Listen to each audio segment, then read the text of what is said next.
If a shooter were to enter the building, all you need to do is take this object, slip it onto the door, and then you are going to be locked in. As you get your turkey home and in the kitchen, the first thing you want to do is make sure that the area is clean and that the surrounding area is sterile as well. Flames shot up as far as 50 to 60 feet in the air, and I'm going to show you what's left of it now. As you can see behind me, it's just charred land at this point. Pasture-raised chickens have access to soil, sunlight, and bugs, and that in turn produces our more nutrient-dense egg. They definitely taught this washed-up soccer player a thing or two. 16 women gear up and are training all week to one day hopefully become a firefighter. It all ended here on Spencer Creek and Fawn Hills Road, where the suspect crashed the car right along this road. We actually have a City of Eugene Park ambassador who's helping the cleanup, and he right now has been cleaning up more than 100 needles. Researchers have been studying the disorder, but now they can say that they have proof of what causes it. Runners are finishing the marathon on the 50-yard line here at Autzen Stadium.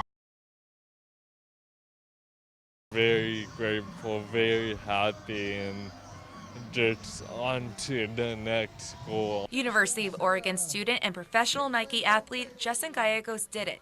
Beating his time from last year, Gallegos ran the Eugene Half Marathon in just under 2 hours. I love longer distance running. I love just putting in the longer runs. Gallegos lives with cerebral palsy, a brain disorder that devastates the mind, making it hard to walk, let alone run. In October, Nike recognized his talent, signing him as the first Nike athlete with the condition. I've always enjoyed being a voice in the disabled community, someone other people can look up to, and that means a lot to me. Crossing the 50, Justin lived up to Nike's slogan, "Just do it."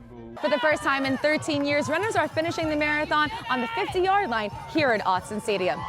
And making it across that line is something he's been training for his whole career. I was emotional and coming around the stadium, but trying to keep it together for the finish. Gallegos hopes to come back next year to beat his new time while working towards completing a full marathon in the coming years. Never let other people put limits on you, because if you live life with no limits, you be shocked at the result. Words to live by as he makes history. Reporting in Eugene, I'm Stephanie Roth. I don't know if you want to give that a smell. It smells like chlorine. It smells like chlorine. You want to taste it? Residents in Junction City are once again facing brown water running through their homes. Every day when you go to turn on the tap, you don't know if it's going to be brown today, or you don't know if you're going to be able to do your whites in it today. The city proposed a solution. Use chlorine now and install pumps to flush the system this summer. They're attempting to remedy the situation by putting a Band-Aid on it. Here's the problem. You can flush those pipes until there's nothing left of the pipes. It's not going to cure the problem. The pipes are over 50 years old, with minerals building up along the walls inside them. If you drink it, will it harm you? No.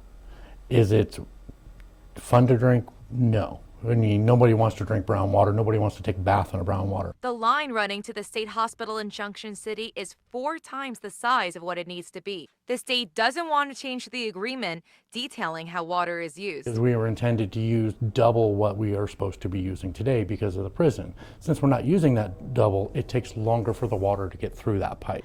Yeah, it tastes like it has a slight hint of chlorine, but I smell it more than I can taste it. The chlorine is meant to clear the system, but Huff says the water has been hurting his family, dog, and even plants for years. One day it's going to be brown, the next day it's going to smell like pool water, the next day it's not going to be that bad. But my point is that how much is too much? The city hopes their new plan will soon trickle down and help its residents.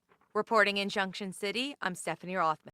All this was flooded. You couldn't drive a car through it. So they took the tractor. It was an adventure. And then the plane. I realized this might take a little longer than 1 day or 2 days, and I wanted them to be able to do as much of their normal life as they could. The Grackys and their neighbors had to drive in up to 3 feet of water during parts of the week, making their commute to school and work nearly impossible. We were really just trying to do this to show our friends out here because a lot of people had evacuated, and so they didn't know what was happening at their house. Located between the Long Tom and Willamette River, Garacki and her neighbors couldn't tell what damage was being done to their farms, something they're still waiting on as water levels slowly go down. We used to joke about, oh, you guys will never have to miss school because we have tractors, we have ways to get out, so, you know, you're always going to have to go to school, and we kind of didn't think that that would actually happen. Their story soon spread beyond their neighborhood,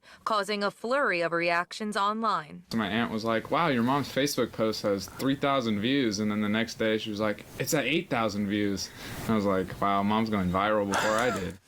I'd always think about like, oh, it would be so cool if my dad flew me to school, and then I jumped out in a parachute and I was just like, what's up? I flew to school today. And then that actually happened. As of Saturday, Anne Marie's videos have gotten more than 18,000 views. Next time we're using them, it's for harvest. Desperate times called for desperate measures. Yeah. A family flooded with well wishes after a dramatic escape. Reporting in Monroe, I'm Stephanie Rothman. Many of them are well prepared. They have staff specifically designated for school safety, but what is really interesting is that there are some new ideas on how to best prepare our school kids for the worst. It can happen anywhere, and so we have to train for this universally everywhere. School shootings have become common across the country. At least one shooting a week, 30 of them so far this year.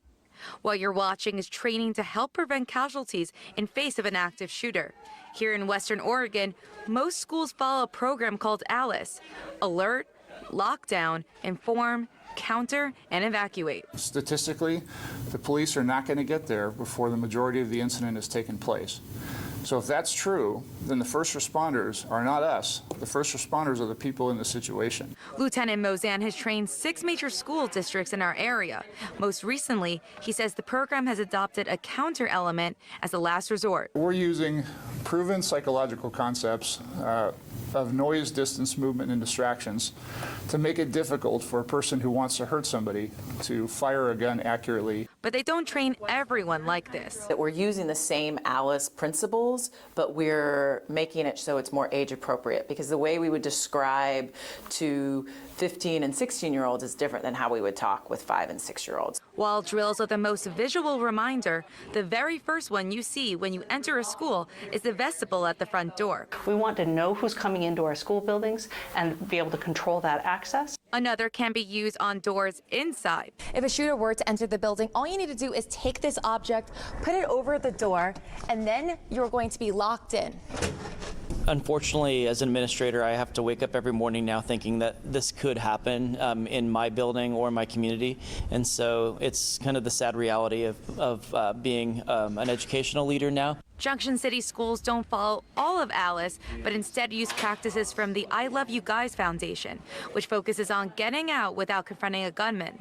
In 2006, Young was a teacher at the Roseburg school shooting and helped in the aftermath of the UCC shooting. One of my own students had blood on him from the students, and it was just impactful. You never think you're going to face that. Junction City schools have numerous safety measures in place, including a vestibule, extra security cameras, numbered windows, personalized locks, and even tourniquets at the doors.